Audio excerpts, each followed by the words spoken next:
dangerous.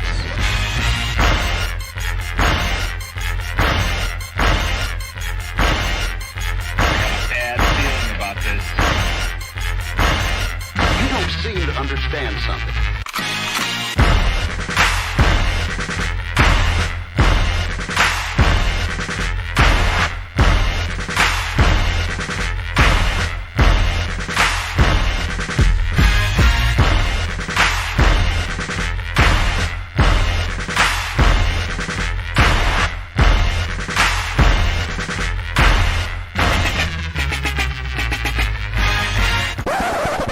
The thing that I like most about being a dad is that I see that I'm about to impact the world.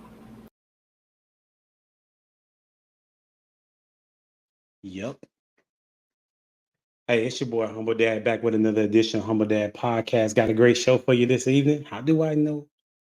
Because I said so. And we typically do what we need to do in order to give you the information that is productive for you to navigate throughout the course of life, I would say. That's my perspective. But you're always welcome to challenge that theory. Today, we're going to be talking about who should be president in 2024. Hopefully, you have your mindset to be flexible enough to hear people's perspective, even though you already may have your own. And hopefully, you'll pass this on to someone else to see if it helps them as well. I've never been an individual. I won't say never, but growing up, I would say never then. I wasn't really into politics. I was just like everybody else. Most people I would say is that I just waited every 4 years to vote and then I just voted. I didn't pay any attention to who it is, why I would vote for a particular party. And then my late wife, Jen, she was heavy into politics. And so here I am now understanding it. And now Kendra is also as well, even more so into politics. And we have these discussions on a regular basis. And so Dwayne, who's not here today just yet, hopefully he'll make it. He's the one that said we should have this conversation. Last week, though, we said, should it be a part of the dating process? Should it be a question of talking about politics on day one? And it was a resounding yes. So we're going to talk about it today. And before we start, the question that we're going to start with is, if you came with a disclaimer, what would it say? If you came with a disclaimer, what would it say? Mine, I'll start first since I typically don't, since people want to think in the back. Right? I would say tread lightly. That would be my my mantras to this degree.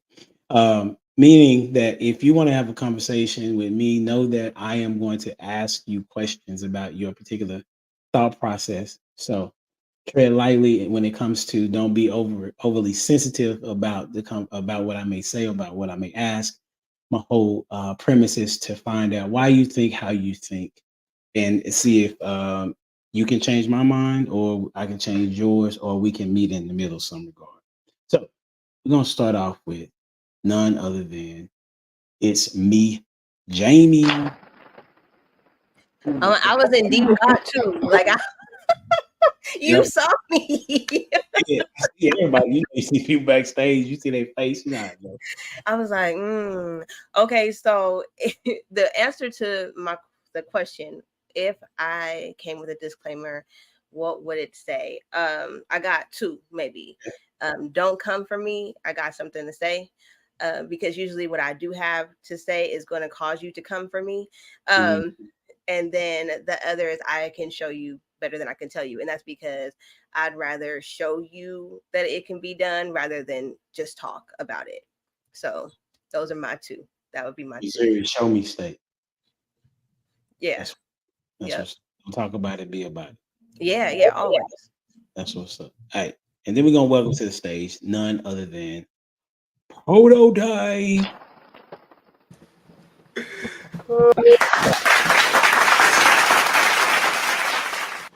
I thought you was going to do it. I thought you was going to hit the button. I do. I guess it's not sounding out because I have my claps on. I don't know why it's not going on. Man, I guess a disclaimer. I will shit test you. Mm, That'll be my disclaimer. mm. With So the we'll do that. listen, I was just surprised that you used the curse word. Not that that's what it is. Oh, because I don't normally, yeah. But I'm not bugging. That's the surprising part because I already know that as a statement. Oh yeah. You So are the one that you are what they call it. If you ever pledge, they call it the dean of pledges. That's probably who you are. You're the dean of pledges. I don't know nothing about that. No worries. It's the one that is in charge of the neophytes and is always making sure they up to date or up to par. Oh, okay, gotcha. That's kind of like you. Gotcha. Man, listen. That's what's up. Hey, we're gonna get this started. Here we go. Welcome to the stage, none other than Robert in the building. Hey, what's up, everybody? Chilling with RJ. If I had to come out with a disclaimer, it'd be you can try God, but don't try me. Cause I ain't wrapped too tight, man. Like I love God. He's the head of my life, and he has more grace and mercy than I do. And so if you mess with my money, my kids, and my family, you know, we gonna have a conversation. You know what I'm saying? So yeah, that's what I got, y'all. Good to see y'all. you too. So you gonna at least have a conversation first. You're not gonna just go off. The conversation is real short. Oh, It's more along the lines of, are you ready? okay. What's about to come after this? You know what I'm saying? So yeah, I got you. short conversation. That's what's up. Welcome to the stage, none other than Lost in Translation. Just everybody bringing their claps, man. You know what I'm saying? That's what's Good up. evening, humble dad. How are you today, sir? I'm doing good, bro. Good. Listen, if I came with a disclosure, what would it be? It would be objects in the rearview mirror may appear closer than they are. And the reason why I say that is by the time you see me, I'm usually gone. You know what I'm saying? Normally, when I'm having a conversation in the future. And I'm just waiting to see if you're going to catch up or not. That's all. 9 times out of 10, when I say stuff, it really don't hit people right away. It goes over their head. But I promise you, if you stand up, it'll hit you in your chest. Pause. Yeah. Pause. Yeah. All right. That's right there, bro. That's solid. Yeah. When I go back and listen to things that y'all say, I'm typically like, man, that's what they said. Like, what that I didn't know it meant it like that. That's pretty dope because I'm trying to operate, backstage and whatnot. But going back and hear y'all particular perspective, it's pretty. It's dope to hear it the second time because I don't necessarily get it the first time all the time because I'm doing other stuff. But here we go, man. Listen, shout out to the people that are on their way or didn't make it. I don't know if they want to have this conversation or not. However, here we go. So the first question is pretty simple. What's one issue that needs to be discussed? What's one issue that needs to be discussed? Okay. What's one issue that needs to be discussed? Give you some time to think about it. Anybody ready? Yeah, Are we go. specifically speaking to politics? Yeah, Like, we're talking about politics. Okay, got you. Okay. Politics ain't enjoying my thing, but I'll take one from my good brother Mo Better. Reparations. Where's my money? You know what I'm saying? So Come on, prototype. Hey, You didn't want to go first, so yeah, you had to jump out. But yeah, no, that's definitely a topic that needs to be discussed. We had a topic about reparations on our pod, like what it would look like in today's time. Did I invite you to HD? I think so. No, yeah, we'll go with the reparations topic. All right, we're gonna come back to that. I just want everybody to tell me what you got first, because we're gonna go with the why second. Who you got going next? Let's go with Lost. I get Jamie some time to think. Thank you, sir. The thing that we probably really need to discuss is principles, man. What do you stand for? You know what I mean? Who am I really dealing with here? You know what I mean? A lot of times people like to tell you stuff, but when the rubber meets the road And when ethics are on the line and your name is on the line, I need to know who I'm dealing with. You know what I'm saying? Who am I surrounding myself with? And I'm gonna go with Robert. Oh, ruffle some feathers. But I think we need to talk about, do we even need a president at this time in life? Like, think about how we vote on legislation and rules and governance and things like that. Think about the level of education that we have at our fingertips and the ability to think for ourselves, and, you know, wanting to get away from the whole dictatorship and the ideology of one individual being, what is their impact in the greater scheme of things? And is the impact even worth declaring one individual as the representative of America at this point? If we look at everybody's resume, whose resume is worth being idolized, if I could say it that way, as president? You know what I'm saying? So do we even need a president? And Jamie, go ahead, sweetheart. Well, since Prototype and Robert both took my answers, I'm going to, because I'm all about like uprising. I do believe that the people should uprise, very much so about that. But I'll say mass incarceration. That's what I would say. And white collar crimes. I like to throw that in there. Since our president is a felon, I would like to, let's talk about it. That's what's up. I would say, was that it? Yeah, because how can we have felons that can't vote, but we could have a felon that runs for president? Like that doesn't logically make sense, right? So I have an idea on that one though. I have a thought on that. We're gonna talk about it. Mm-hmm. So okay, listen. He made it in time, bro. He may not come when you want him, but he'll be there right on time. That's hilarious. Literally, it's your time to go. I was about to go, but I'm gonna let you go because this is on you. This is your topic, bro. What is one issue that needs to be discussed as it relates to politics? Mute monster strikes again. God, man. Got him. Well played. I'd say ethics. Ethics. Don't explain. You don't have to explain yet. We just getting the parts out, and then I'm gonna ask who wants someone to go explain themselves. Okay. So I would say we need to discuss who should be eligible to vote. Who should be eligible to vote? That's the thing I think that is an issue that needs to be talked about, right? So since hopefully everybody heard everybody, who wants to? Oh, well, since you came in last, Dwayne, who would you like to hear explain their perspective? Did you say Prototype? Prototype. He wants you to explain your perspective. I kind of want to change my perspective, and I would say, not on the reparations, but something that needs to be talked about would be laws that support our, family instead of the separation of family. But as far as reparations is concerned, my thoughts on that. So we should definitely get that based on the head start that everybody else has got, especially like I hear foreigners, they get a nice little stipend when they come over. Everybody get a leg up, and you know what I mean? And we're the only ones that been pushed back and never, and never made whole.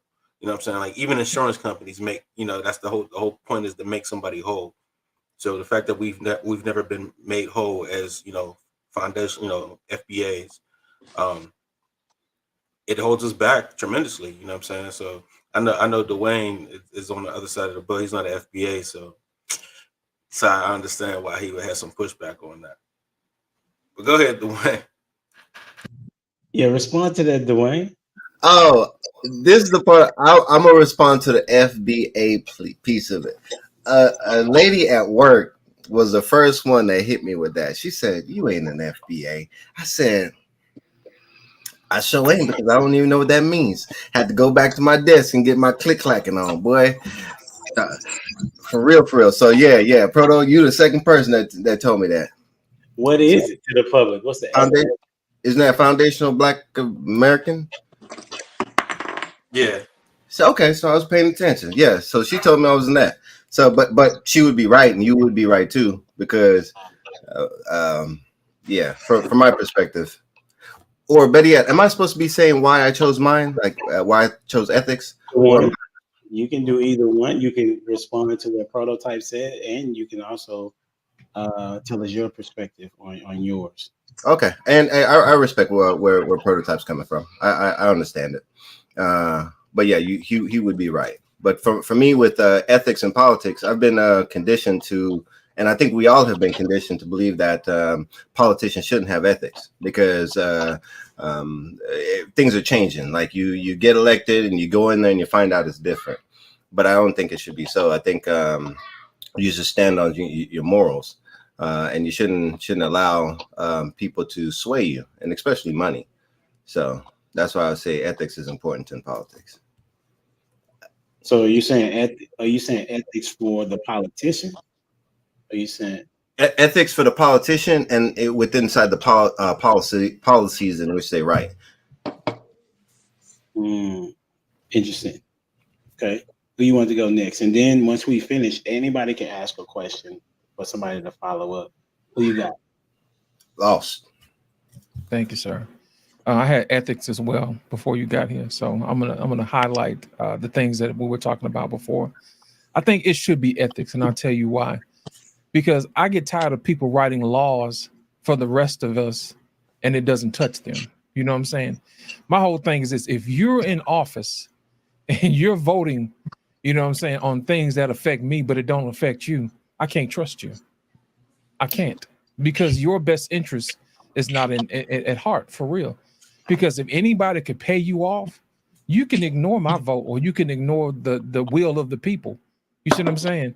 And the minute that you go against the will of the people who you say you represent, I think you should be removed immediately. Because I don't think you should have to wait around another 4 years or 6 years, or however they decide they want to do it. I think you should be removed immediately. Because think about it, if you're on your job and you did something that went against the company's rules, they would remove you immediately. So I say that to say this: if you go against the will of your own people, I think you should be removed immediately and get someone else in there who would actually do the will of the people. I'm going to go with Robert next. Yeah, man, like you hit the nail on the head. I love what you said about how the people that are the deciding factors in how we live, it touches them in no way. When they make decisions on taxes, it don't affect them. And if it does, it affects them in a positive way. If I'm going to say something here, I hope I don't get canceled, but if they're making decisions on homosexuality, they probably don't have homosexual kids. You see what I'm saying? If they're making laws against felons, they've excluded themselves in some sort of way where felons can't vote, but they can run for president. And so my thing is, so my stance was, why even have a president? You know, and much like presidency and the Democratic side and Republican side, I think it's still symbolic to the fact that we are still a divided world. It speaks to the fact that on Sundays is the most divided day for people that go to church, because we have Baptists and Pentecostal and Kojic and all this stuff. And it needs to get to a point, using that as an example, either you love God or you don't. Either you trust God or you don't. Either you believe in being a law-abiding citizen or you don't. You know, all of these rules where when I follow these rules, that makes me a Democrat, but it don't make me a humane citizen, or all these things that make me a Republican, but it doesn't make me a contributor to society. Like at some point, we got to get back to, like you said, it's really, I said, do we have a president?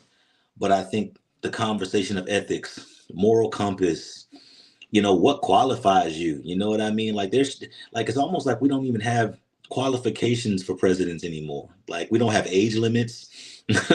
We don't have discretionary, you know, checks and balances on historical, you know, acts and deeds and stuff like that. And I think the farther out we get with accepting anybody as a president is the willingness to accept everything in governance. And that's, you know, a life without Christ is unknowingly walking in brokenness, and a life without governance is a person that's unruly. And so it scares me because it's almost like we're voting for a person, but not what makes the world better. And I hate to be on my peace kick tonight because I'm not normally like that. I'm not a teddy bear like that. But I'm saddened by the world because I almost think that voting in the two demographics that we have, be it Democrat or Republican, is now serving the ego and it's not serving the people. It's serving what do I have the power to do? Can I buy my presidency? You know, can I sway a room of people to lean in my direction that are not in touch with their community, that are not really going to do the things that they say they're going to do? You know, it's almost contributing to the art and the element of lies. And so we have to get a board of people who are connected to making decisions for the world. Because the truth of the matter is, once we hire or elect a Democrat, it creates rebellion with Republicans. And if we elect to nominate a Republican, now we create dissension and hate within the Democrats, and we feel oppressed and all this other craziness. And the conversation becomes about being held down and held back versus being accountable within your own ego space. I'm done. I just feel like when we vote for a president, elect a president, select a president, we have literally gotten away from the main thing being the main thing. And that's creating a safe environment, an equal environment, a constructively productive environment. And I just think that's not the focus no more. We're focused on the person. And we got Kanye talking about he want to run. You know what I'm saying? Like, come on, man. Like, why though? And because again, it gets back to the ego of what I have the reach to do versus what I'm called to do. And that's a whole nother conversation in and of itself. Jamie, come on, hit us up. Talk to us. So my answer was like trying to figure out why it would be okay for our president to be a felon. And so, of course, in our system, our judicial system, there are always words and technicalities, right? And it's things that we don't necessarily look into or understand. So, Robert just said, what are our criteria for president, right? It's like real simple, uncannily simple, right? You have to be over 35. You have to be a natural born citizen. And it doesn't matter if you have a criminal record. Did y'all know that? Okay. But the criteria for a felon, what you lose when you become a felon is you lose the right to vote. You can't run for a political office, which is weird. Right. But I feel like the rules are only applied if they do not like you or you cannot be bought. And so because we have allowed people to develop a system that benefits them and word it to where it doesn't make sense to us, but yet it applies to us, we run into these things where we have president options like Trump and Biden and Kennedy, and I don't know who this other person is, but these are people we don't even know. We don't know them. They've never come to our communities and helped us in any way, shape, or form. They've never talked about anything that would relevantly change our lives, right? But yet these are our options. And so I agree with Robert. I don't think we should have a president. I think that the citizens or the people should say, hey, well, I want them to boycott the election. I've been asking for this for years. Because once you do that, then you'll realize that maybe we really don't have the power, because it's going to be, you're going to see them exude a level of power against the people that you didn't know that they had. It's the illusion of inclusion, right? It's the illusion that you matter. But technically, our fear is to realize that we don't really matter.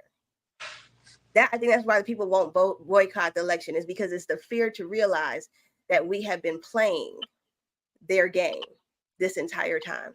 And so that's all I got to say. You know what I'm saying? That is, but boycott, 2024 election. And I'm willing to go to jail. You feel me? Like, I'm all for it. You could say, Jamie told me to do it. I'll go with a smile. But just make sure we all on one accord. You feel me? I'll be up in there like, yeah, shut it down. But okay. Renee popped in. Y'all be having these Baptist answers. Not Baptist answers. I'm telling y'all benedictions that y'all be having when y'all say, I'm coming to a close. And then y'all don't actually close. Y'all say something. Indulge, guys. Indulge. Indulge. That's all I'm gonna say. And then you say some more. Y'all have some really good thoughts, though. I love it. Renee, on you. What's the question? It's not going across the screen anymore. What is one issue that needs to be discussed as it relates to politics? That's a good question. We can run it back for you. Lost said ethics. Wayne said ethics. Proto said reparations. Robert said, remind me, Robert. We don't need a president. We don't need a president. And Jamie said boycott. He said boycott. I heard that. So everyone had good answers. We need a. Mine was we need to talk about who can vote because everybody don't need to. These are all really good answers. It's only one thing, didn't it? It's a lot of things that we need to discuss. Yeah, just we need to are they decent human beings? Because the people that we have, I don't think they're decent human beings. And you can be a piece of shit and run for president, I guess, obviously. So that is it. I don't know what happened. You have to go out and come back in. Can y'all hear me? We can hear you, but your camera froze. So. It was probably that expletive. I'm sorry. Well, you can be a piece of crap person and run for presidency. So I'm gonna say character. Yeah, they need to work on their character. Okay. So if you could go out and come back in, we'll try to see if that works. Okay. All right. So we have some good stuff. So is there anybody who wants to ask somebody to elaborate on their particular response? Go ahead, Robert.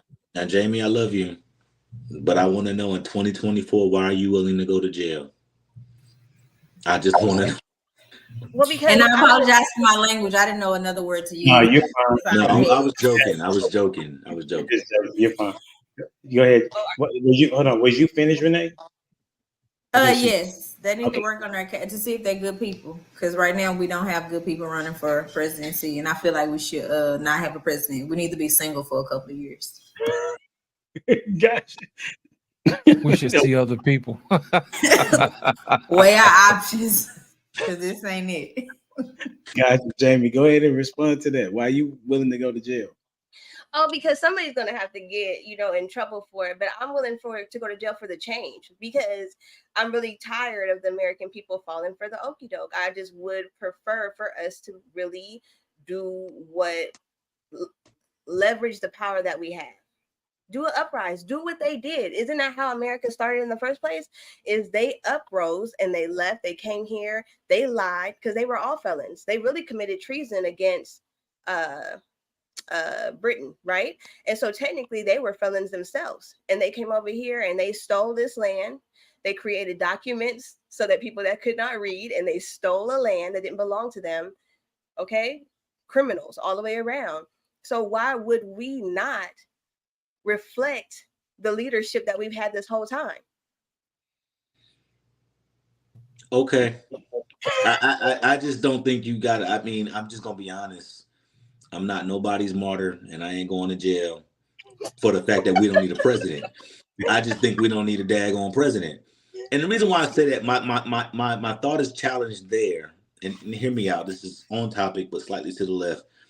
Because I was today years old, realizing that Rosa Parks, when she was, brave enough to sit on the bus and folks escorted off the bus and even arrested her. I was today years old when I realized Rosa Parks had a car.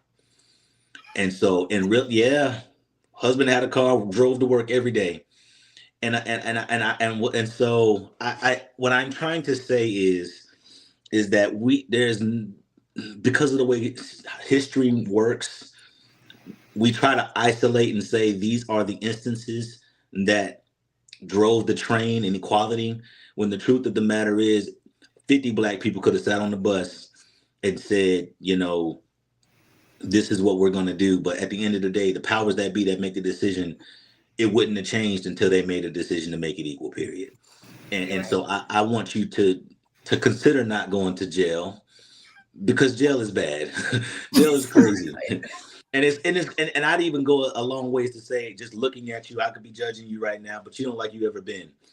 And so this is why, because I think sometimes, just like presidents, we say things out of our mouth that our heart don't believe because it sounds good. How many times has President such and such came and said he's going to do this, that, and the third, and all we got out of it was an Obama phone? And so I just kind of so I don't want to contribute, and I don't even want us on this conversation to contribute to the demise of pointless conversations where you're not going to jail, sweetheart. It sounds good. Oh no, I would actually like so that's I love that I don't look like what I've been through. Yeah. I think that's a beautiful thing right there. But I have boycotted. I have lost election and then continued to do exactly what I said I was going to do for the last 3 years, and then ran again and still lost, even though the people asked for me, right? So like I have really, I have done. But have you gone to jail and ate fish heads? I've gone to jail and I haven't ate. So you went there and because I am bougie now. Hold on now. I did cry the whole time. Don't get that twisted. Okay, Jamie. Okay. All right, Jamie. You a thug, baby. No, I have really. And I would do all of it all over again for the change, right? But so America ain't worth it. I ain't going to jail for America. It's really. But I was going to tell you what has revealed to me though in doing that is how brainwashed the people are, and how scared they are of elite people, that they would allow somebody to demonize like that and then cower, right? That's what I did learn. I did learn that the people are very scared of those 10%ers that have the authority to make decisions. I love it. I love your answers, sweetheart. I want to ask you. At least you know what you will stand for. You know what I'm saying? And you know why. You know what I'm saying? I think it's important for people to listen to Robert and Jamie's perspective, everybody's perspective, but the one in which to say we don't need a president or boycott something. That's like somebody's sound is. I think it's good to enter that as a discussion, because it has been so conditioned to choose one of the two, and never really, if there's a third or fourth party, it's been that way for some time. So, however, I think that even though it's a normal suggestion, I think that there's going to be hard to do, right? That's not going to be able to pull off. Not this go round. So let me ask this question. Since it's going to be a president and we don't like our choices, what are characteristics of the perfect president? What are the characteristics of the perfect president? Somebody have feedback. Is that me? It is me? No, it's not me. I think it might be Renee's.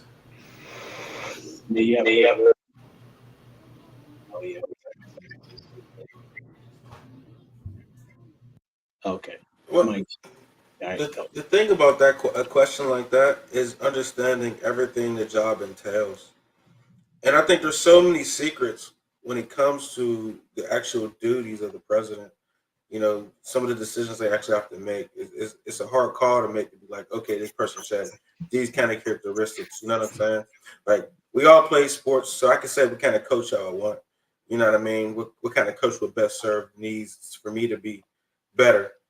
But I don't know on the other end what kind of decisions the president really makes. Because, you know what I'm saying? Like, everything is it's such a conspiracy theory that you don't know what's true. So you just kind of be like, all right, I'm just not engaging because I don't know what to believe at this point. So to actually know the true job, then you can't even say the characteristics unless you know what they're really doing. And so who you got going next? I'm gonna go Lost. Thank you, Prototype. I think the president should have a heart for all the people and not just the people who voted for him. You know what I'm saying?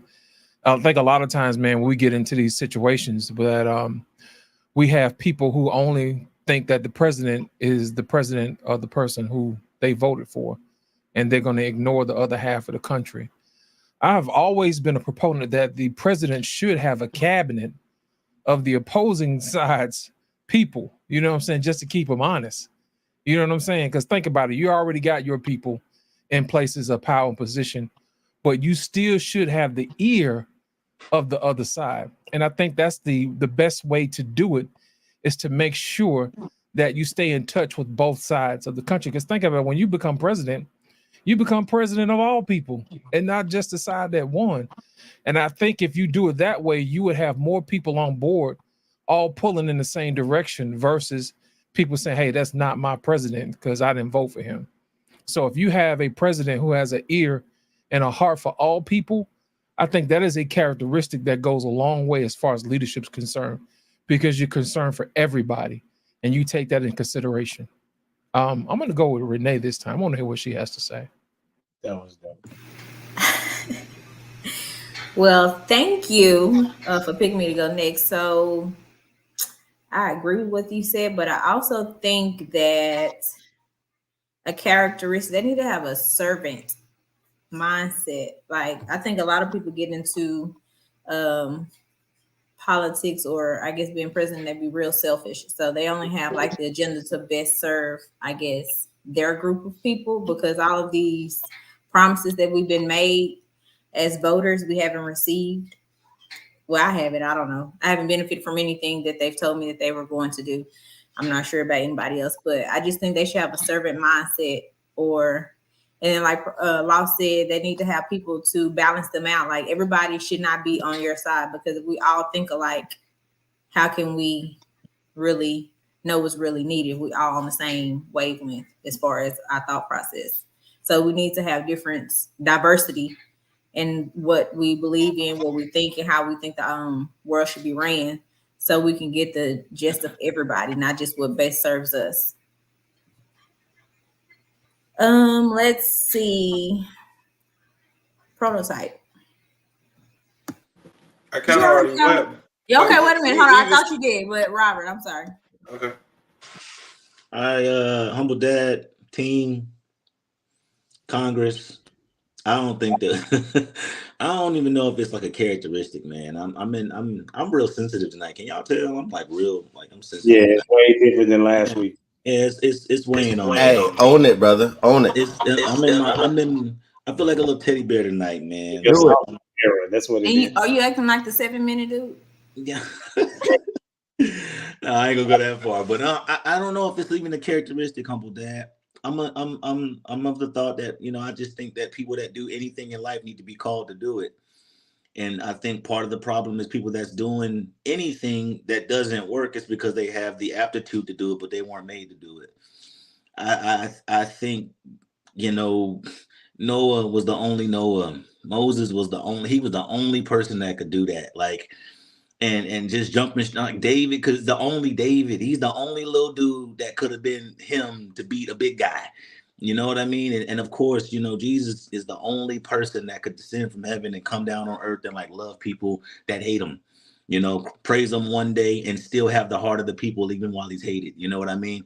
And everybody's not called to do that. And so again, it goes back to people getting selected because of their reach, and then they lead out of their ego. Now that I'm here, now that you've elected me to be here, you're not even on my mind. I'm just trying to serve self and flex my ability to make you kind of operate under my rule. You know what I mean? And so it's not a characteristic, man. You got to be called to it. You got to be called. Let me interject. I have a thought. What you're thinking. Are you referring to similar to before Israel got a king? I mean, yeah, I mean, yeah, Because God was in charge, but then the people was like, "Nah, we need a king, bro," because everybody else got one. So you know what I'm saying? Can we be like them? And then once that happened, Israel began to have problems. right. They had problems before that. Nah, No. What do you mean? Y'all didn't read Judges? not the same. Oh Lord, we don't need to have Bible study tonight. We might listen. We Yeah, don't. Might as Judges well. what? Politics and Judges religion, what? I man. got We my might as well Bible go. right here. Judges what? All of it. There was We don't need to have Bible study tonight. all of it. what I'm saying Politics is and religion all in the same night. Oh boy. politics and religion.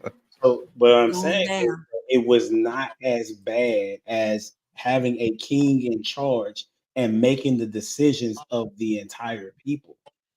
Like it got Let me really make sure I bring clarity to that too. Go ahead. One of the things is like when one of the things we fail as men, and they failed then when they tried to kind of take what God gave them as wisdom and they tried to put their own intellect on it. And that's where division came in multiple. Like I can almost go down to every king for real, and talk about when they got to a point where God got them there, pathology wise, right? They conceded to God's wisdom, God's steps, and things of the such. And then they got to a space that said, "Hold on, but I think I'm smarter than the wisdom." Yeah, I can do it this way. My way. You see what I'm saying? Mhm. And so I think that's what you're speaking to, Yeah. Uncle Dave, Yeah. It's not that the people didn't do a bad job by themselves, but then they isolated it to one person being the one that makes the decisions for everybody. You know what I'm saying? That was detrimental. You know what I mean? Because there was a sense of order with God just being, how they positioned it to where God was the main authority. That's what I'm saying. Prototype. I'm saying it just got worse as there were king. Even David, the one that is written as after God's heart, that dude was vicious as it related to how he treated. I don't like David. I'm not a fan of David at all. Not even a little bit. You don't have to be a fan of David. I'm just saying. He's monumental in the text. I feel he has terrible character. This character is absolutely horrible. And there was a lot of the kings, though, is what I'm saying. Which is what I just said, yeah. It was a lot of the kings. So I'm just saying that's what I think that Robert is alluding to when he's saying not to have a president because it has caused division. You know what I'm saying? Because it's now like you got to choose a side. And if you don't choose the side that I choose, then there got to be an issue with you, not me. You know what I'm saying? So go ahead, Dwayne. What you got? You talking on mute, and I'm gonna give you. Oh, there we go. No, I was talking to Self. Me and Self had a moment. No, I was trying to figure. You went back to what Loss said. I was trying to take notes, and Loss was the one who says one that represents both sides. So that's what I was pondering on, and I'm glad that you hit that because that's true. One that considers both sides, not just the side that voted for them, but the side that didn't vote for them. I think that's key. I think somebody said that in this last election too, but I'll digress on that. Then Renee, she stated about the servant mindset, or that's what that characteristics, and then Robert said called to it. I think it's beautiful. Each of those, like you do have to be called to it. So the perfect piece of it is, people get what they deserve sometimes, and that's what y'all were talking about. Hey, you want a king? Okay. You want a president? Okay. But the beautiful thing about it, though, is in a representative government, we are the ones who are electing the people to govern us. We consent to be governed. So what happens to us is based on our choices. Right. So from a societal standpoint, it's more of the cohesion of the people that's important rather than who we pick. Because if we are divided, why are we divided? Are we speaking to our neighbors? Are we getting down there and are we having those face-to-face communications with them, like locally? Because I do see that there is a divisive spirit that is out there that would much rather us to be separated than for us to be together. So for the characteristics is one that the people represents the people. Period. That's the characteristic for me. One that represents the people. One that represents the people. That's what. Has everybody went? Oh no, I didn't go. Let's get it, Jamie. All right, so this is good because I'm about to couple everybody's answer together. So Yeah. the president is really just the face, right? If we're gonna have the president, Dwayne ended it right. He needs to represent the people. That means he needs to be willing to go up against the House, the Congress, and the Senate. That means that he has to be able to be their enemy if needed, because they're not representing the people that voted him in. Now, what I love about this conversation is we focus on the president, but we don't focus on our Congress, our Senate, and our House of Representatives. They are the ones who make our rules. He just reinforces them. So while we're focused on one person, what we do is we vote for the one person and then we mark off everybody else. We never even looked into the people we mark off for Senate, for Congress, and House of Representatives. And those are the people we need to worry about. Those are the people that get bought. Those are the people that are bought before they even get in there. And so what I love is, as I said, is an illusion of inclusion here. Like in our judicial system here in our little Tullahoma town, we have a mayor, but we have aldermen. Aldermen make the decisions with the budget. But what is so interesting is our aldermen vote in this thing called a city administrator. The city administrator is the one that makes all of our decisions. Okay. And so everybody focuses on these people that are voted in who are bought. Okay. They actually represent the 5 families that technically own all the land in our area. And they are told what to do. But the city admin is the one who holds all the power. They have the ability, that one little person right there has the ability to hire and fire, to demote, promote, to spend money, not spend money, to excommunicate a job, to even reprimand the very people that voted them in office. So if we look at our big judicial system, we are looking at the wrong person, because it's the electoral votes that even vote our president into place. So who's your senator? Who is your congressman? Do you know them? Have you ever seen them in your area? Are they worth voting for? Did they serve in local government before? Those are the questions that I wanted to say. Yeah, that's good. Turn your mic down, Dwayne. You said turn my mic down? Yeah. I mean, I just like the president is not necessarily needed. He just looks good. Just like our mayor, he's not necessarily needed. He just looks good. He's just there. He go to sleep sometimes. Like they be in the middle of a meeting, homeboy be snoring. Just snoring.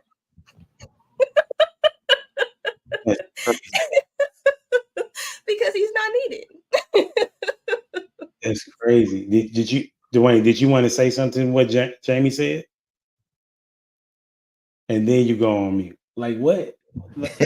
Yeah, my bad. I had it backwards. Yeah, Jamie, I agree with you. I think we just haven't gotten there yet, because as a representative government, that's just one of the branches we do get to vote for, is the president, right? So we do get to from the legislative side, from Congress, we do get to vote for them as for who is going to go and represent us. But then it does start at the local level, like as for our school board, our sheriffs, and all that other jazz that we now. What I think we have been lulled into, though, is drawing sides and saying that I'm a Democrat or I'm a Republican, and because of those, like what you're saying, as for the imagery of choice. Or how did you put it? Yeah, the illusion of choice. Illusion of choice. So in that, it's like you have people who will vote down ballot. I would say I favor more on the Republican side, but that does not mean I would not vote for a Democrat. Okay, so with that, as I go through, some people will just go through and just check all the boxes down. I'm not going to vote for a Republican that does not have my personal interests in mind. So from that standpoint, it is the personal responsibility of, and as a matter of fact, that's what it says in the Declaration of Independence, is the right and the duty of the people to put off a government that doesn't represent them. So as for Republicans, there has been Republicans for years since I've been politically conscious that does not represent me. So it is my right and my duty to put off that. And the way that we do it is through voting. So in that, it's our responsibility as a populace that whenever there is a person that comes up that does not put forth our interests, it's our job, it's our duty to get them out of there. So it starts at the local level. So I agree with you. It starts at the local level and it goes all the way up. So every opportunity, and this is what confused me about whenever you made mention of boycotting. How about if there is the illusion of choice that you don't have a choice? And that's the piece that gets me. Is like, I do have the ability to vote. I do have the ability to participate. But what if the playground is so stymied that it does not give me the? I think it's Robert who made mention where you, from a conspiracy standpoint, you don't know what is true. What if the field is like that? And I think it's like that for a reason. Obama was the one who stated that if you pump enough misinformation out there, people are not even going to know what's true. And that is a tactic. That is a straight up tactic to get people to no longer participate in their government. And the way I look at it is like somebody comes to you and tells you, hey, don't play. It's a big old pickup game. And they're like, hey, don't play. Don't go out there because it's dangerous. It's dangerous. And it's you might get hurt. And next thing you know, you see them out there playing. And I look at it like that. It's like they want you to be on the sideline. But you get one vote. And as a form of participating, vote the person that has your best interest. And just like you, Jamie, you said that you ran. Man, that's admirable. I respect that to the utmost. Hey, if you don't find somebody, be that person. So I do agree with you that we should be looking at it from not just the president. No, we have the ability to be active. But you know what? This republic was made for an informed populace. We have to be informed. And due to what we've been hearing about misinformation and disinformation, it makes it very difficult for us to have the right information to be able to make the right decisions. I said all the time, I could do so much more with the truth than with a lie. So much more. So as for, I'm going to put it out there, I'm a Trump supporter. And Trump said, hey, fake news is the enemy of the people. Not news. News is what it is. Fake news is the enemy of the people, because as a citizenry who has the right to vote and the privilege to vote, what can we do if we're not given the right and true information? We're going to go out there and vote for somebody off of a lie, and that makes the media, who is pushing out lies, the enemy of the people, and I believe that. That's good. Renee, did you have something you wanted to add? I think I already know. That's cool. You may have had something you wanted to add. That's why I was asking. This is my thought process. We haven't got there, but I believe that the reason why I said what I said as far as who should be able to vote is because most people do not research anything. They read captions. They'll watch one debate. They may watch two debates, but they will not sit down and research anything. It's like, okay, well, I've been a Republican all my life, so I'm gonna vote Republican. I've been a Democrat all my life, so I'm gonna vote Democrat.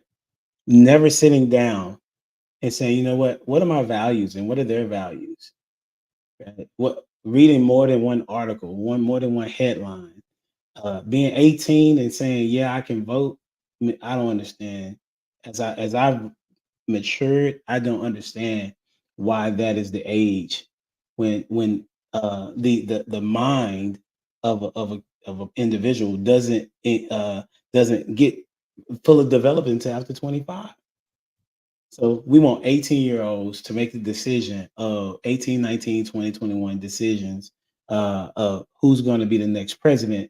And most of them don't even look to see further than what somebody told them of who to look at. And additionally, I would say, so who would I say should be able to vote? I would say raise the age to 25. I would say the person needs to be at least a high school graduate. GED is cool. I would say someone that is working. I would say they already said, not a felon, because I mean that's something that you just lost. You can't vote because of your status of being a felon. I mean, you don't even really value the rules that are already set in front of you in the first place, right? So those are just a few that I would say that we can start with, and that's only because if we're going to vote. Me personally, when I've researched what I've researched, I don't. Neither party has our best interests at heart. They really work together. The only person that I've seen and researched that has done well is Trump. Like literally, that's what I saw with my own eyes and my studying and everything. That based on all the people that have, and then my wife, she brought in Kennedy, and I've been listening to hear what he has to say through Dr. Phil and Joe Rogan, and he has some really good ideas as well, And so I think it's important for people to look at that. My last thing that I'm gonna say, I really don't understand. This is and I know that I'm getting canceled for this. I just do not understand why Black people vote for Democrats. I'm gonna just be 100 with you. I don't understand if once you realize the history of the Democrat Party, such as they really were the start of the Ku Klux Klan, Planned Parenthood.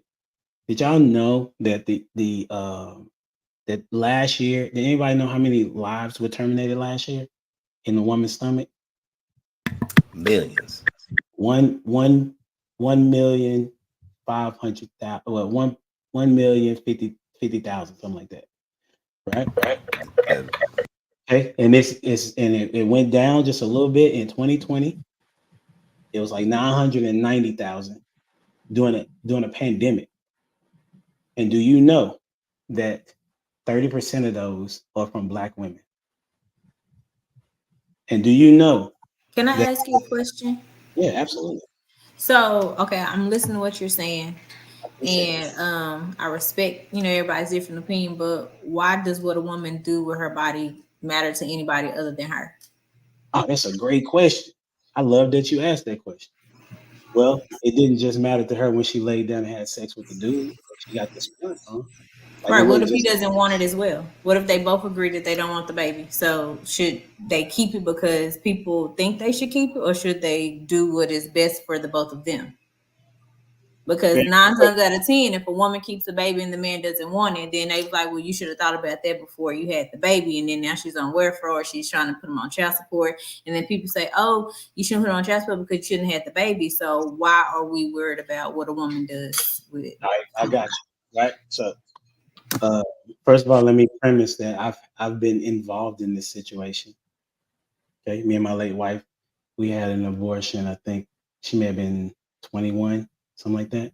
So I'm invested in that regard, that when I sat back and said nothing, that was a problem. I still have to deal with that. I appreciate God for being a forgiving God, right? 2, I sat on the board at a women's clinic, and I talked to the board. It's called Mid Cities Clinic here in HEB, where I was a board member, and I talked to the nurses, I talked to the doctors. And they are the ones that informed us that it is a collective effort, right? There is a misinformation, right? Why is it important for me to say something? Is because the person inside that woman's body doesn't have a voice. right? And as the word as the word of God says, it says He knew you before you was even created. Before you was in your mother's womb, it was created. You were created. And then the people that are having the intercourse, that means that they're misinformed about what the purpose of sex is. Because sex is designed to be between a man and a husband and a wife to create life and to put it in a position, put that child in a position of where they will have a much more healthier life, right? What And if so the married couple doesn't want to go through that process? it's still, I wouldn't change the process, the mindset. I mean, I'm kind of on like Renee's side. Like if that woman decides to have, I don't know if I can say that word or not. Do you But terminate pregnancy? Mhm. yeah. She decides to terminate a pregnancy. So get into it. You know what I'm saying? It's really on her, and it's less of a burden on the community.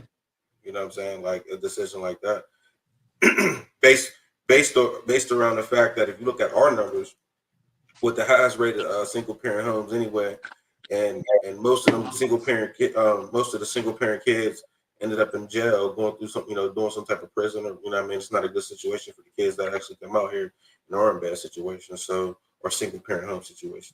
So I mean, regardless, I mean, if women are getting abortions, I'm not going to, faith wise, okay, but carnal wise, it's not really you know what I'm saying. I don't see the issue, but I understand how believers could be like X, Y, Z. But carnally, it is what it is. I'm gonna get lost. I'm gonna get you. Hold on. Go ahead, Lost.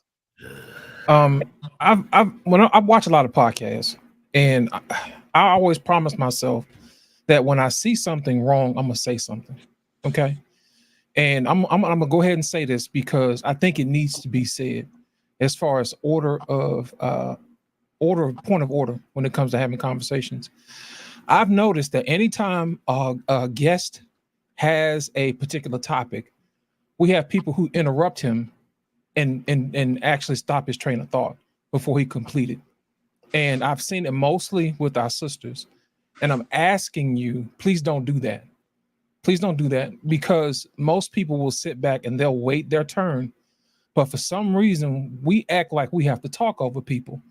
I'm going to put it to you like this. Most of y'all probably don't know where I'm from. I'm from Kevin Samuels' show. Okay. And a lot of times when people used to talk over him, he used to say, "You can't overtalk me." And it's his show. And I don't like it when people stop the host from leading his train of thought to interrupt for their particular itch that needs to be scratched. So my thing is I think Humble Dad has a particular style he wants to run his show. And I'm asking for everybody on his behalf, because he probably won't say it, but I'm going to say it for him, to make sure that we follow the rules of the show of the host and allow him to direct the show as he sees fit. And Humble Dad, that's all I got to say. For sure. I appreciate that. Dwayne, what you got? Yes, I know why she did that. Renee, I believe you're jumping in from where you feel that you had to jump in and say something, because from a societal issue, that's something that is would you consider that's important to you? I just wanted to know why it was important, because men don't have children, women do. So why do men feel like they need to make decisions for women?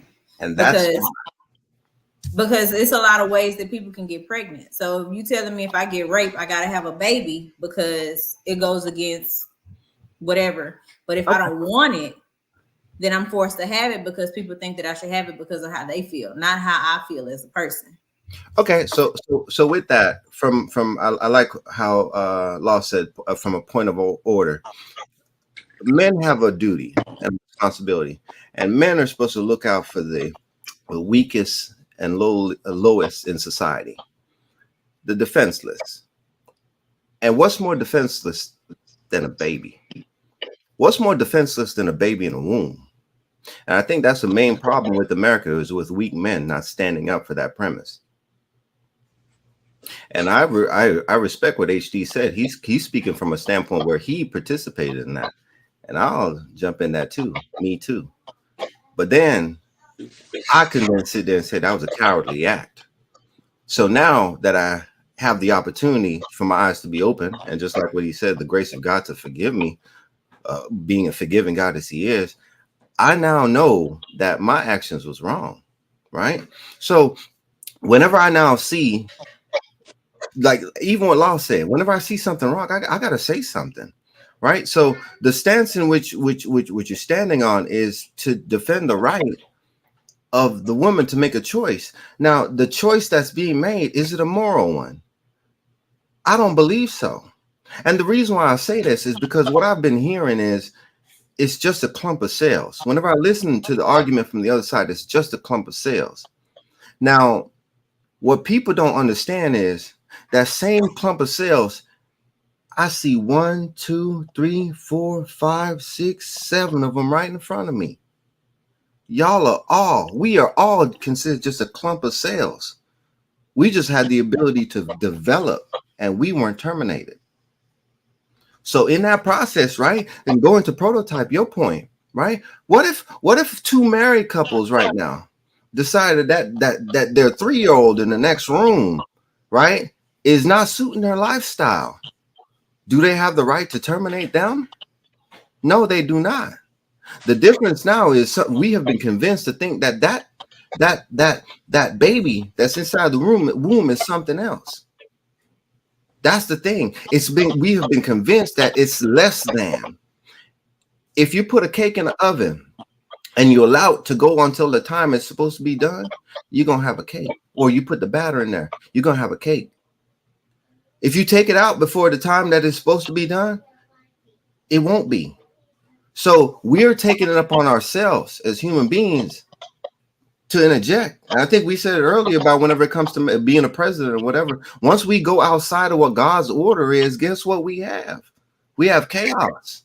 Now we have women who are naturally built, in my opinion, to have that natural emotion of caring. And we have them out there wanting to champion death. That's what I'm concerned about. Talking about my body. At the end of the day, to me, it's just selfishness from both the part of the woman and the part of the man. And I digress. So are we honing on just that one sin, because we all sin? So abortion shouldn't be like, oh, you have to continue to ask for forgiveness, because we sin daily. If we're just going to go on the spiritual aspect of it, we're all still going to sin. So if someone has an abortion, or if they don't, one sin isn't greater than the next. Just so you know, you can't keep saying the word. You have to say maybe unalive or terminate. A word. Okay. So if you terminate a pregnancy, it's just as bad as judging, or I guess committing adultery or fornicating. So we can't just say, oh, well, it goes against God. A lot of things go against God and people continue to do it, but we're not harping on these other sins. If you know better, do better. I'll put it like that. If you know better, do better. Robert, Dwayne, let me ask you a question, Renee. You have children, right? I do. Okay. So do you discipline your children? I do. Why? Good. Why do you discipline your children? Oh, because we have rules, and when you don't follow the rules, there are consequences. Okay, so why do you have rules? To have order and structure. Right. So the order and structure is that we should be protecting those that are not able to be protected. One, additionally, men are designed to protect, right? Because you all are designed to nurture. Somebody need to turn down. I don't know if it's me, right? So when a person says, "Men, why do men need to have something to say?" I would say to them, that's a really bad answer, because you ask men to do everything else. The reason why women were able to even terminate pregnancies were because of men. Are you aware of that? No, but I know women are left to raise these children most of the times by themselves without men. So it's like a double-edged sword. So you don't want us to have the to terminate the pregnancy, and then if we keep the baby, then we're left raising the baby alone if you're not married.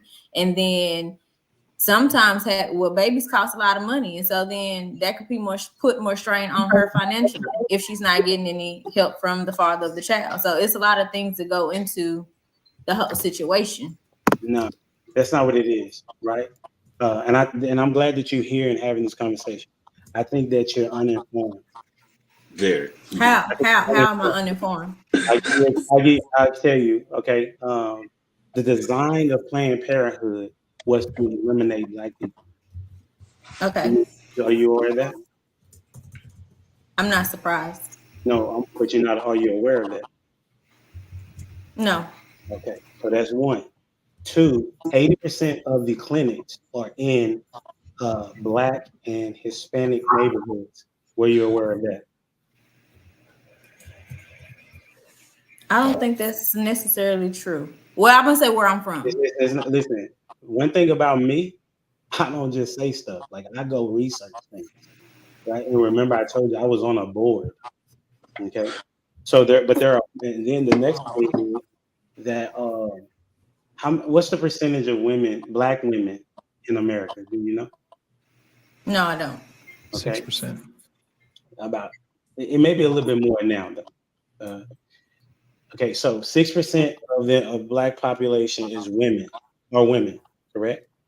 Now, would you say that all 6% have they terminate pregnancies? That all 60% have terminated pregnancy? Yes. Probably no. Okay, so we're going to even reduce it to I'll give you 2%. Okay. Did you know, like I said before, that 30% of the terminated pregnancies are by Black women? So 2% of the population is terminating 30% of the babies. That's a problem. Did you know that the majority, 50% of the terminated pregnancies are by women that go for a second time? Did you know that?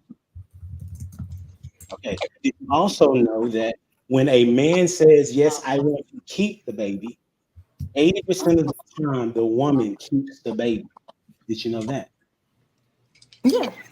Okay. So majority of guys, that's the whole reason why that whole premise was, it's my body, I do what I want.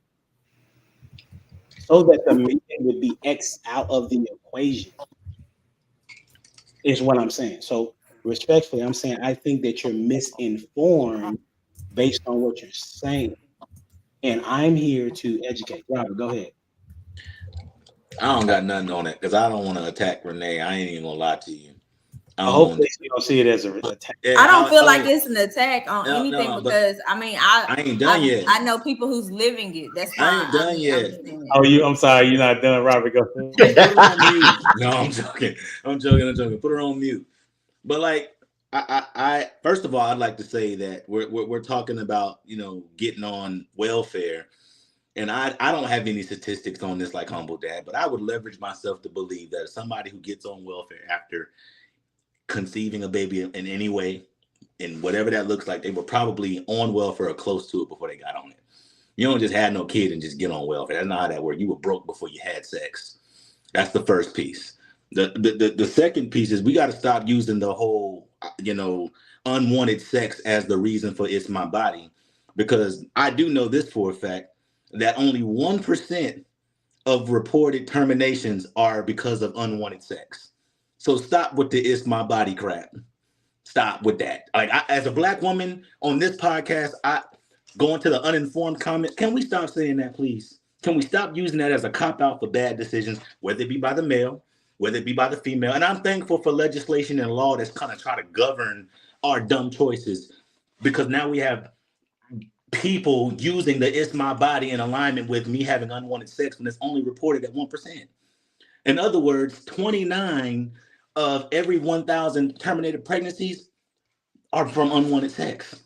So stop, please. Like, let this be the last day that you do that.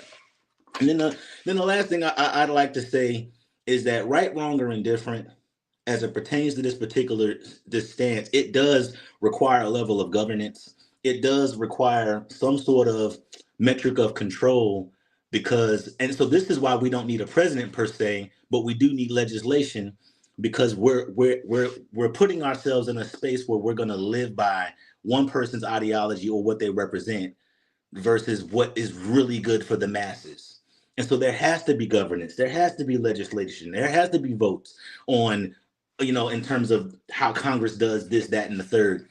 I don't know. They need to put 100 laws on a ballot and we just go in and vote on 100 laws and let that be how they go. You put terminated pregnancy, everybody go in and vote on that. And then we operate as a world on what we all decide law should look like. Then you get your black butt in there and you better vote if it's going to benefit what you look like instead of voting for a person. Because when you vote for people and you're uninformed, you say crazy stuff like, it's my body.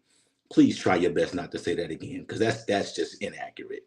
It's inaccurate. And another thing, this whole thing of I get pregnant and I got to raise the baby by myself. I'm a living witness that the lady in my life at the time that decided to raise the baby by herself, that was by choice. Because 9 times out of 10, I'm telling you right now, I just taught a message on Father's Day that talked about men who have their children in their life actually have higher self-esteem. So why would I want you to have the baby outside of my care when I know I need to be a provisionary for my child, but equally it impacts my self-esteem? Yes, I want my kid around me. Yes, I love my children. I think men are, unfortunately, we operate out of trauma and triggers, and then we operate out of what we're allowed to do from a society perspective than what we really believe in our hearts. And we have what sounds good or what speaks to the victim that overrides what's really right and what's wrong. And I feel bad that my children, they had to live without me for a certain period of time. But I'll tell you this, it isn't because I wanted her to be a single mother. I didn't want her to struggle. That was never my intention. Just because we didn't work out don't mean I want you to struggle or my kids to struggle. Struggle was out of your own ego because you asked for emotional intelligence. And now when I'm trying to have an intelligent logistical conversation with you, we get back to your feelings and you say crazy stuff like, it's my body, or if you don't want me, you don't want the kids either. Crazy. Don't make me go there, Humble Dad. That's a whole nother conversation for another day. I digress. I'm done. I'm finna log off, actually. Don't go. Crazy. Don't go, Robert. I'm going to ask Renee, did she have anything she wanted to say? No, I really don't. I mean, because no one really answered my question. I gave y'all ideas on different things, so I'm just listening to it. So I still didn't really get an answer. What was your particular question? Like, why does it matter, like, what a woman does with the pregnancy? Okay. If the two people, if I get pregnant by you and we decide that we don't want the baby, why does it matter for everybody else if we decide that we don't want to keep the pregnancy? Why do you think you get to make that decision on your own? Is the question. I said me and you, we don't want the baby, so we're gonna terminate. But everybody else feel the type of way if we agree that we don't want it. I'm about to explain to you, right? And that's why Dwayne said what he said as well. Okay. So, when do you think the child becomes a child? When do I think a child becomes, like, at the point of conception? Okay. So you believe at the point of conception that it's a human being. Is that right? Yes. Mm-hmm. So you believe that 2 human beings should decide if another human being lives. I feel like they have that right. Yes. Okay. So do you believe that if me and somebody else on the panel didn't want somebody else to live, that we can make that decision?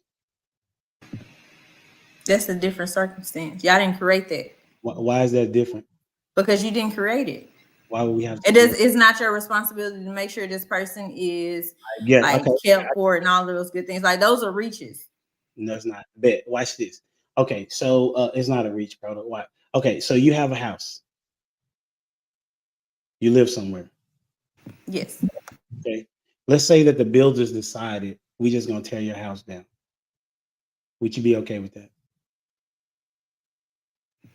Would I be okay? No, but it's nothing that I could do about it. So you won't want no rules or anything in place so that they can't do that? Can you repeat that, please? What's the scenario? The scenario is the person that created her house anymore. So we're going to destroy the house. I'm saying, would that be okay with her? She said it wouldn't be okay with her, but there's nothing she can do about it. But aren't there lives at stake though? You and your kids? You don't. I mean, you can just go to the point you're trying to prove. I'm asking those questions to see what your perspective is, because you're saying that it doesn't matter, and I'm saying that there's a human that's inside of the woman's body, and you're saying that person doesn't matter. That's what you're saying, and I'm like, how could you? That's why it matters, because the person inside their body matters. And then I gave you the stats that people mostly use it as a contraceptive. As opposed, you know what I'm saying? They terminate pregnancies because they had unprotected sex. So now they're like, okay, well, we can basically terminate a life. And in some places, I think the guy in Virginia, Yep. he was like terminate the pregnancy even after the baby has come out the womb. Two choices. Not to mention the Democratic Party, they had a bill called, I talked about this before, but they had the Born Alive rule, the Born Alive bill, and every Democrat that was able to vote on it said that they were against that. They were okay with, after the baby was born, that the doctor could still terminate that baby. So you believe that as well? No. Okay, so you don't believe that part, but if it's inside her stomach, then it's okay then. I mean, not at a certain point, no. After a certain, as far as like second, third trimester, no. But first trimester, first of all, I don't have a problem with people doing whatever they want to do that's best for them. If it's best for you, then by all means do it. I'm not going to judge you, but I'm going to always do what's best for me. So if a person feel like they want to terminate their pregnancy, whatever, I may not agree with it, but if that's the best decision for them, that's them. But my question is, what's best for the child? Isn't that how it's supposed to operate? You saying what's best for the child, but we have a lot of homeless people that's in foster cares and stuff. So what's in the best interest? Yeah, we're all here, but do they have a good quality of life, or would they rather be somewhere else? I like where you went there. I like where you went there. It is not advertised for that to be something of an option either. Is it? No, it's not. Exactly. But it's advertised for you to terminate a pregnancy. So if we were if you give the baby up for adoption, who said the baby is going to have an ideal life? Because you have sickos everywhere. What I'm saying to you is, you are saying, because it's a contradiction. If you're saying that the baby, you're saying second, third trimester, but you also said that the baby was a baby at the beginning of conception. So you're saying that the person made a mistake, they laid down and had sex. It would be different if I didn't see, if you had a different thought pattern as it relates to where conception of the baby born, then there would be something of an understanding to where you're at, right? But you're literally saying, I know God said that this one is a child, a person at conception, but I think that how is that's going to be in their best interest to terminate or to kill the baby, right? Proto, what you thinking, bro? You got something on your mind? I think she meant like at the birth of the child, like not at the point. I don't want to put words in her mouth, but I think she's saying a baby's a baby when the baby comes out. And I think you even said that. No, she said that upon a conception. Did you say that, Renee? I did say upon a conception, yes. So I don't know. For like I said, for me, I don't necessarily think that. I think you guys are stretching a little bit. as far as when that whatever is appropriate or not. You know what I mean? There is a point where like, okay, like this is a whole human here. But if somebody's doing what's best for their life, you know what I'm saying? If a couple of people I work with did something like that, and I go to work with them every day, and I don't know, it doesn't affect my life. What somebody else does with themselves doesn't affect me that way. You know what I'm saying? So should your children be able to say that? Should my children be able to say what? That they want to do what's best for their life? Yes, absolutely. At 7? At whatever they feel is best. You know what I'm saying? So you saying that you let your kids do whatever they want to do? You don't govern them in any type of way? No, I definitely I govern them. Exactly what I'm saying. So, but if they wanted to be like, I don't within reason, right? If they was like, if my son was like, you know, I don't want to play baseball no more, I'm not going to make him play baseball anymore. You know what I'm saying? But I'm obligated to take care of this person until he gets to a certain age by law. Exactly my point.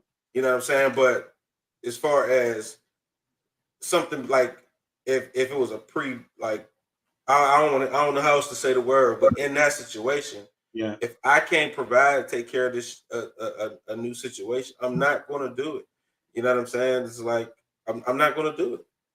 I understand what you're saying. So it will be best for me and that situation to not occur. You know what I mean? Like people get puppies all the time. I'm like, you know what? This puppy is just way too much to deal with. Let me just take it back to an owner or resell it. But you can't, you know, if you could have avoided not getting the puppy at all, then that's what you would do. Lost. Then we come to you. Then we come to Robert and Jamie if she wants to say something. And I'm not talking about even in the abusive. I know we keep wanting to bring up how people use it as birth control, right? But let's take it out of the worst scenarios or whatever, and just two people, consenting adults, be like, you know what? I ain't ready for this. You ready for this? Nah, you're not ready for this. All right, let's not do this. Or even a girl saying, you know, like, look, he's not going to take care of this kid. I'm not really ready to be a single mom. I'm not going to do this. Like, you know what I mean? So it just is what it is. Like, so for me, I mean, somebody making their life better and making that decision, it doesn't really affect me. Like I said in the back chat, the fact that you stupid, Dwayne, and the fact that it's a political matter, there's way bigger issues that we need to be solving than pregnancy. It's just stupid. You would think, but I just told you 2% of Black women have 30% of the terminated pregnancies. I'm just saying it's not a political issue, bro. That's all. So you listening? 2%. Go ahead, Lost. Yeah, I can make it political, but I'm not going to. I'm gonna turn this thing around to something that we never think about. Humble Dad, you said earlier that we had 1.5 million, so to speak, individuals who didn't make it into this world, right? Okay. That's 1.5 million people who don't get a chance to vote, who see it your way. Okay. That's also 1.5 million people who don't get to change stereotypes of what Black people say they are. That's 1.5 million people who don't get a chance to be doctors, lawyers, morticians, barbers, you know, anybody who serves the community who gets a chance to participate in this economy. Think about it. I'll give you an example. There are far less doctors, Black doctors in the world than they probably should be because of situations like that. And I know for a fact that Black women suffer more from malpractice because of other people who don't see Black women as humans. They've had situations where Black women have had situations where they didn't have anesthesia because they thought that they could take the pain. You know, they misdiagnose a lot of Black women. I've had so many conversations with women who say, I prefer a Black doctor because they see things my way. So my thing is this, when you say it doesn't affect you, it may not affect you, but it may affect your children in the future because they no longer have access to a person who would have given them the care that they needed to continue on your family legacy. That's the reason why it matters. You see what I'm saying? That's the reason why when we think about it, hey, it's my body, it's my choice. If it's your body and your choice, you should automatically assume that there will be somebody who have a kid who will take care of me, who will take care of my children, and along the line, who will be able to change the mindset of how other people see Black people. I don't know if you notice or not, but if you go to blackdemographic.com, Black people are at the bottom economically, and it's mainly due to sheer numbers.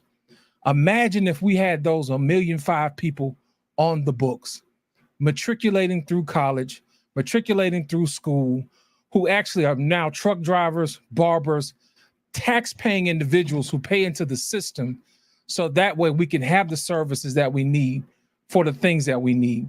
But my whole thing is this: whenever we take it and say, oh, it's just my body and it's just my choice, there are certain factors that we don't calculate because it doesn't benefit us right here and there. There are future ramifications that go into your decision that affect you that you don't have any way of quantifiably knowing, because we have a propensity to only see past the edge of our nose. So that's the reason why I said it does matter. Even though you may not see the benefit right now, your children someday could be the ones who talk somebody off a ledge. Your children could be somebody someday who becomes a firefighter or a nurse that saves someone else's life.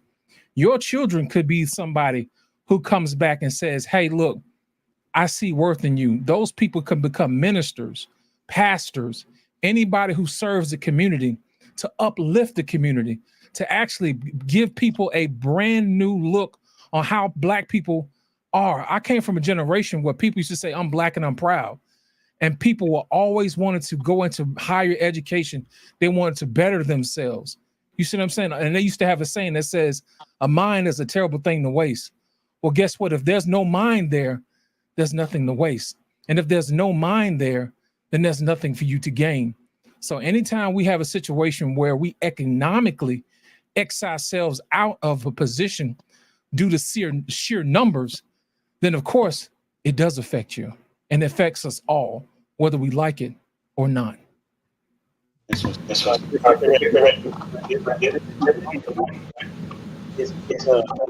Black community, over 300.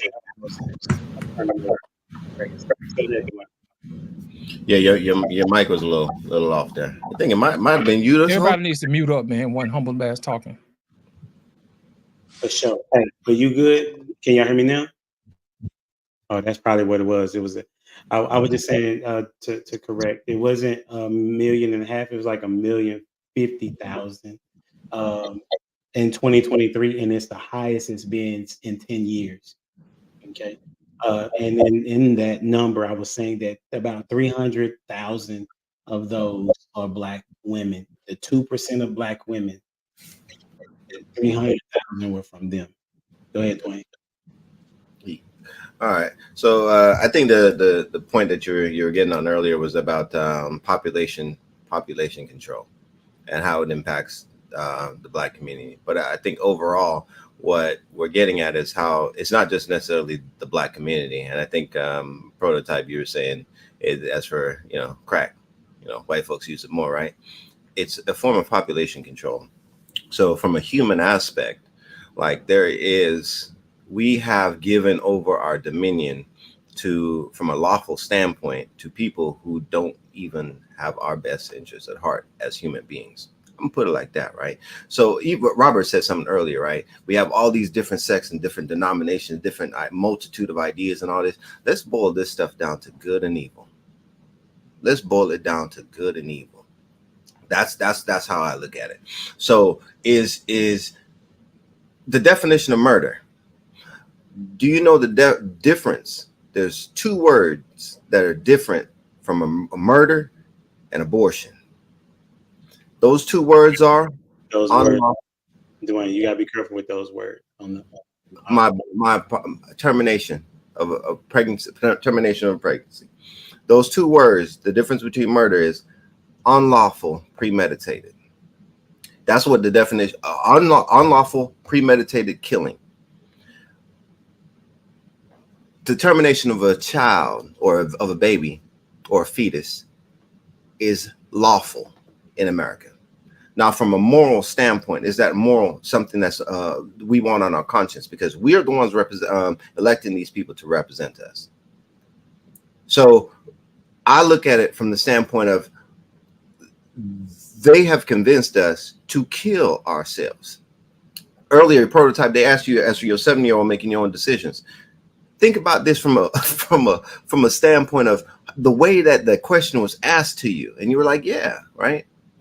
The difference is the question is it's not about whether they want to play basketball or not now. The question is, do you want to castrate yourself? Do you want to introduce puberty blockers into your life that's going to impact your reproductive system? That means from a generational standpoint, those are the questions that now the government is saying that, guess what, move the parents out the way and then allow the child to make those choices. Now, remember, it said move the dads, move the men out the way and allow the woman to make the choice whenever it comes to the other thing we were talking about earlier. But now, as from the children's standpoint, as for these sex changes and all these other things, that's the new environment in which we're in. As for they want to move the parents out the way if they say, no, you are not a boy. You are a girl, or hey, you are a girl. You're not going to become something else. Vice versa, however you want to put it. The government has interjected itself in this standpoint to enable people to make decisions that are against their own best interest. I'm going to put it like that. Against their own best interest. And I'm going to go back to the termination thing. If I look at the standpoint, HD made mention of it earlier. From a presidential standpoint, I don't care if you're Republican or Democrat. It's a left foot and the right foot. And they're heading in one direction, off of a cliff. President Donald Trump was the first president in United States history to attend the March for Life and speak at the March for Life. That's prototype. I like that expression, Prototype. What that says to me is you have somebody interested in life versus death. Life versus death. So again, good versus evil. Life versus death. Right? Whenever it comes to programming, like I was mentioned in the back chat, if a program is set to become something, an application, and you terminate it before that standpoint, you're not playing God. So I would like somebody who is in favor of life, because at the end of the day, all they want us to do is to dehumanize each other.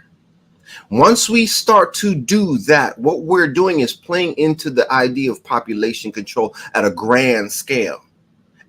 Think about it. They are different than us. Therefore, they don't deserve the right to be considered human. That's how all genocides start.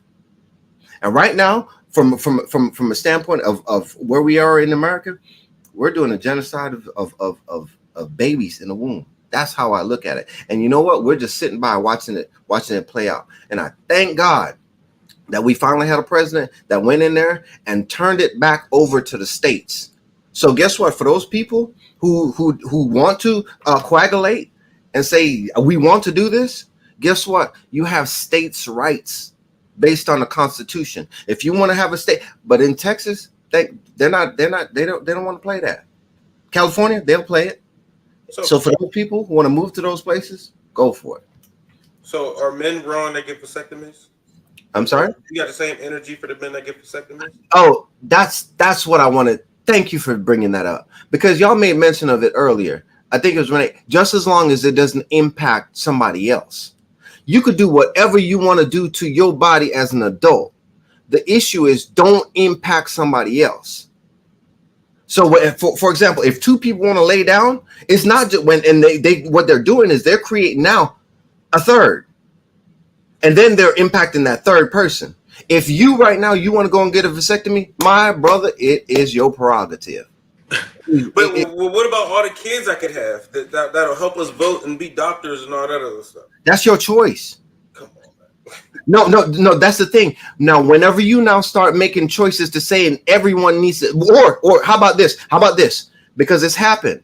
It's happened whenever you had people sterilizing other people without them knowing about it.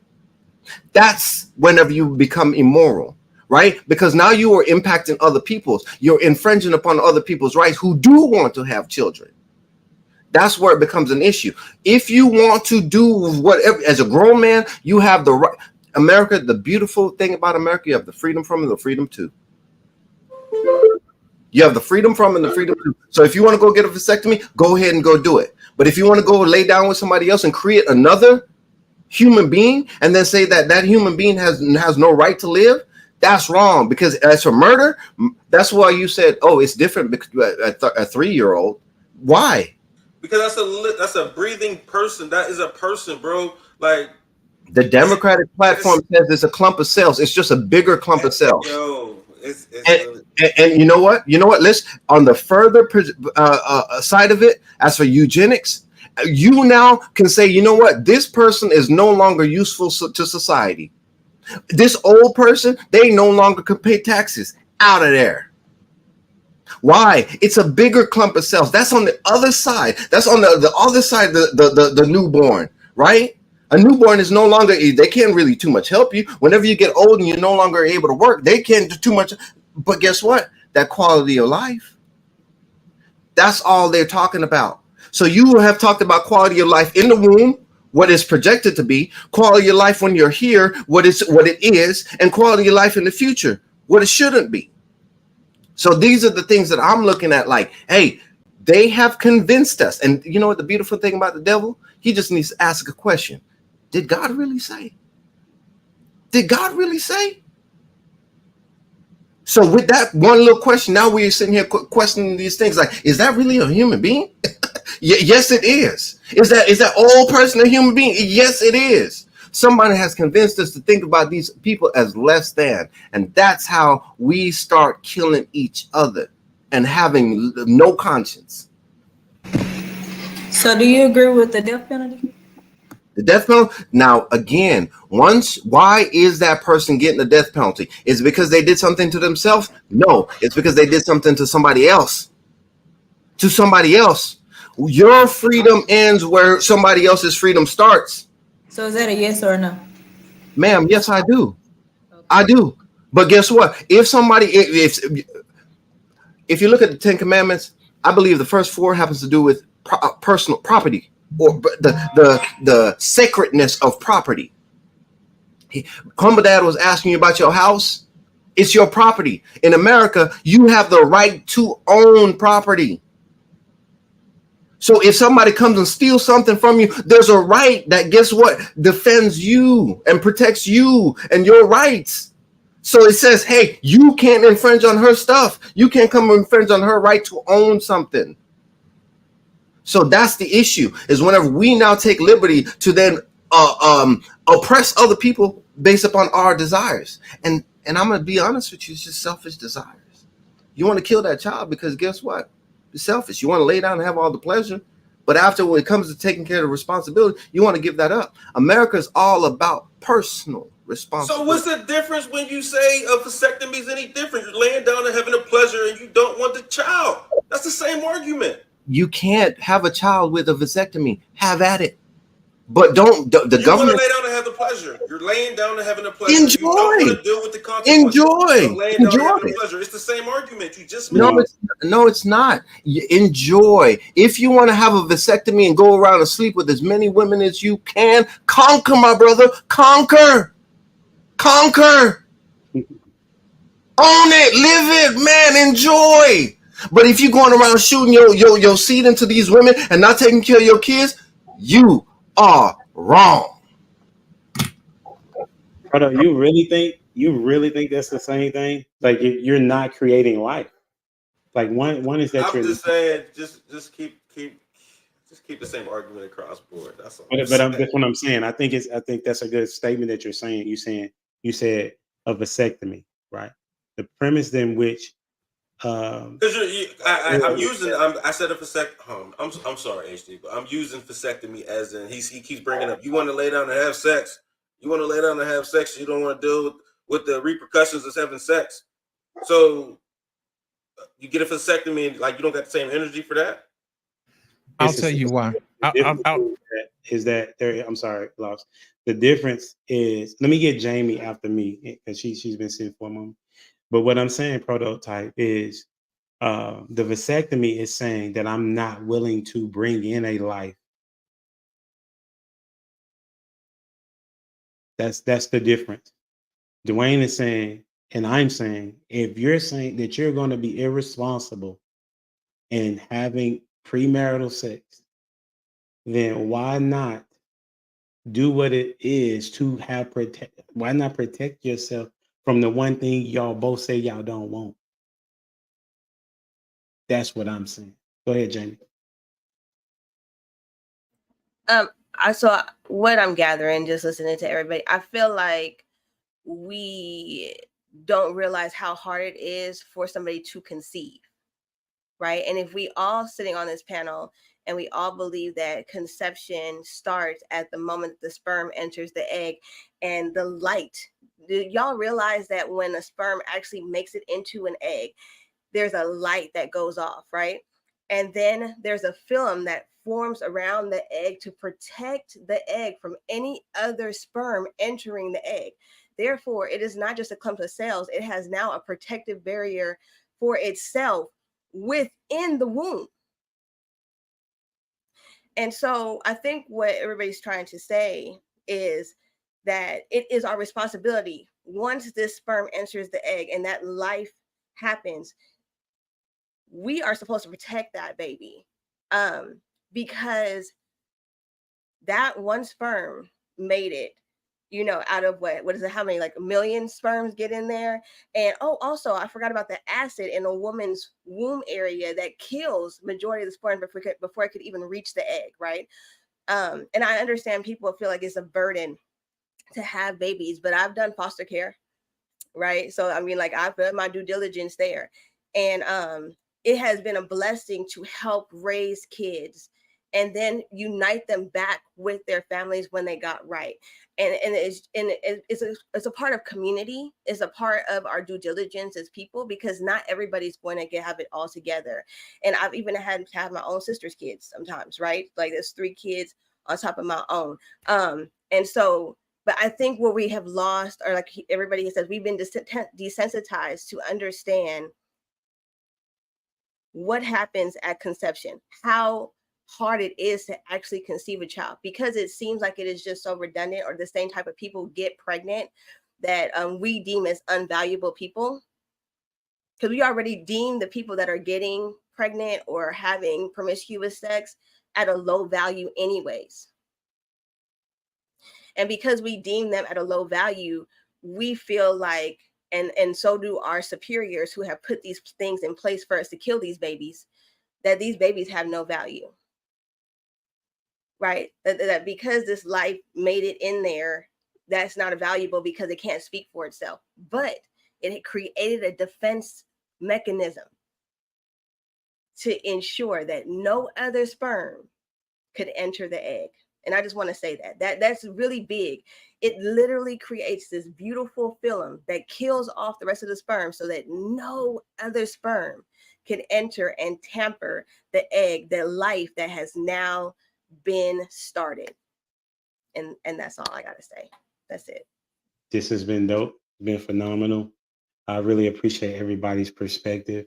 I always hope nobody feels like they're getting jumped on. Renee's new, so you know what I'm saying? And it's good, but she had Prototype on her side. You know what I'm saying?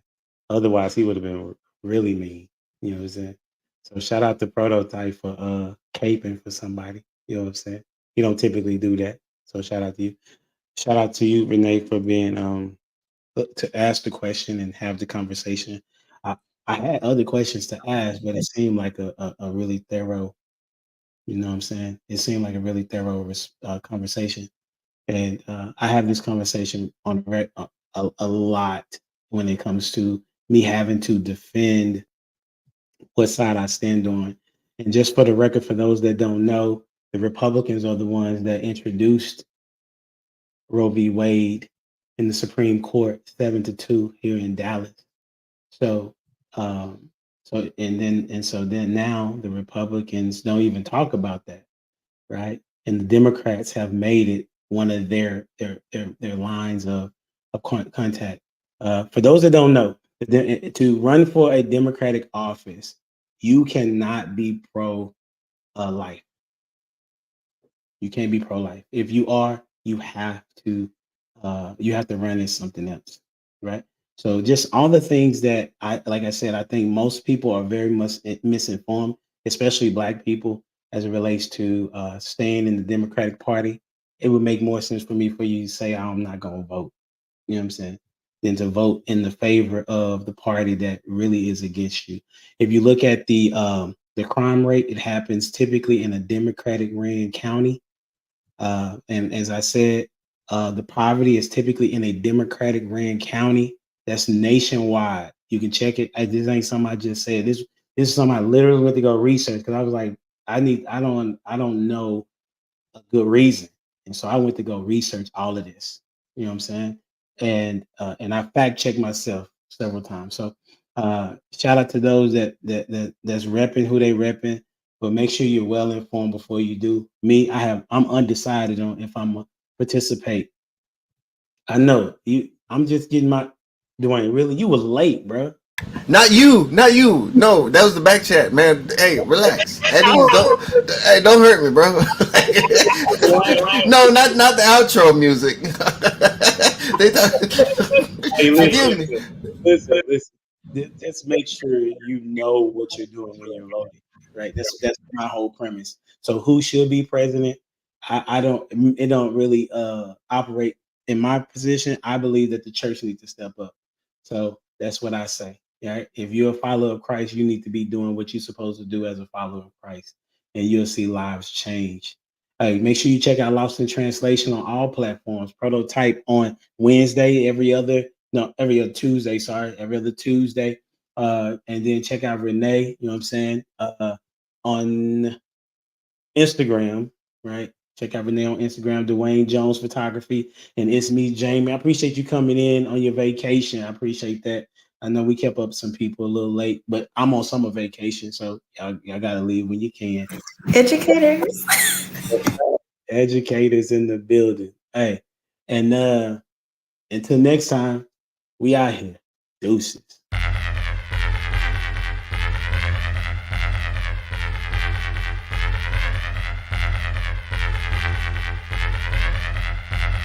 The boy is dangerous.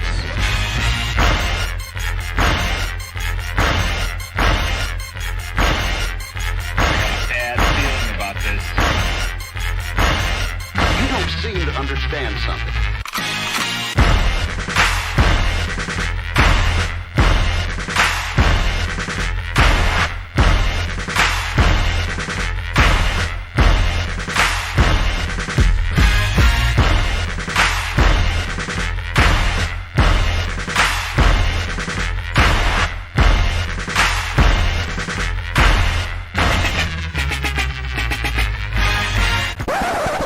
The thing that I like most about being a dad is that I see that I'm about to impact the world.